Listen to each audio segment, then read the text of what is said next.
Vadodara 24 hours news ચેનલમાં આપનું સ્વાગત છે। જોઈએ આજના સમાચાર। વડોદરા શહેરની સર સયાજીરાવ જનરલ હોસ્પિટલમાંથી વર્ષો જૂના ઝાડ કપાતા સામાજિક કાર્યકરનો વિરોધ।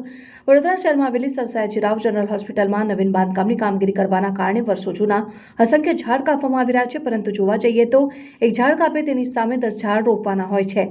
તેવી રીતે કોઈ જગ્યાએ રોપવામાં આવતા નથી। સાથે હોસ્પિટલના દર્દીઓ સાથે તેમના સગાવાલા આવતા હોય છે, જેઓ પણ આ ઝાડ નીચે બેસીને આરામ કરતા હોય છે। હાલમાં સામે ઉનાળો આવી રહ્યો છે, જેટલા ઝાડ બચી શકે તેટલા ઝાડ બચાવવાની સામાજિક કાર્યકર અતુલ કામેચીએ માંગ કરી હતી। તેમજ બીજી બાજુ વડોદરા શહેરમાં અસંખ્ય કોનોકાર્પસના ઝાડ લગાવવામાં આવ્યા છે, જેનાથી અસંખ્ય જાતની બીમારીઓ નાગરિકોને લાગે છે। સાથે કોનોકાર્પસના કારણે જમીનનું પાણી શોષાઈ જતું હોય તેવા ઝાડો વહેલી તકે દૂર કરવાની માંગ સામાજિક કાર્યકર અતુલ કામેચી દ્વારા માંગ કરાઈ। વડોદરા શહેરનું આ સર સયાજીરાવ જનરલ હોસ્પિટલ છે।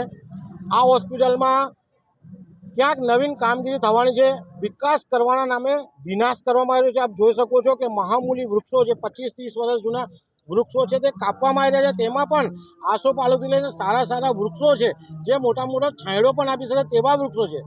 બીજી બાજુ વિકાસની સાથે વિનાશ થઈ રહ્યો છે, તેનો અમે સખ્ત વિરોધ કરીએ છીએ। સાથે વડોદરા શહેરમાં કોનોકાર્પસ નામના અસંખ્ય વૃક્ષો લગાવવામાં આવી રહ્યા છે, લાગેલા છે, તેને દૂર કરતા નથી। આ કોનોકાર્પસથી શરદી ખાંસી જેવી અનેક જીવલેણ બીમારીઓ થાય છે।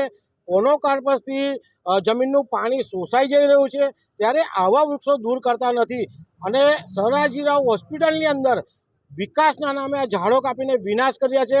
અમારી વડોદરા શહેરના કલેક્ટર સાહેબ સાથે તંત્રના અધિકારીને વિનંતી છે કે હોસ્પિટલની અંદર જેટલા વૃક્ષો છે એ બચાવવાનો પ્રયાસ કરે। સાથે આ હોસ્પિટલમાં દર્દીઓ હોય છે, એમના પેશન્ટ હોય છે, સગાવાલા હોય છે, એ પણ આ ઝાડનો છાંયડો લઈને બેસતા હોય છે। હાલમાં ઉનાળો આવવાની તૈયારી છે ને ઉનાળો આવતાની સાથે જ જો આ ઝાડ કાપવામાં આવી રહ્યા છે એનો અમે સખ્ત વિરોધ કરીએ છીએ। અત્યારે જોવા જઈએ તો 12 થી 15 ઝાડ કપાઈ ચૂક્યા છે, બીજા કાપવાની ચાલુ છે, પરંતુ જે ઝાડો કાપવાના ન હોય, જે જગ્યા બાંધકામ ન થવાનું હોય તેવા ઝાડો ન કાપે તેવી પણ અમારી માંગ છે। આ ઝાડ ઘણા મોટા છે, 25-30 વર્ષ જૂના છે। આટલા ઝાડ ઊભા કરતા 25 વર્ષ લાગશે। હોસ્પિટલમાં કેટલાય લોકો આવીને જતા રહે ત્યારે આવા વૃક્ષો બનશે।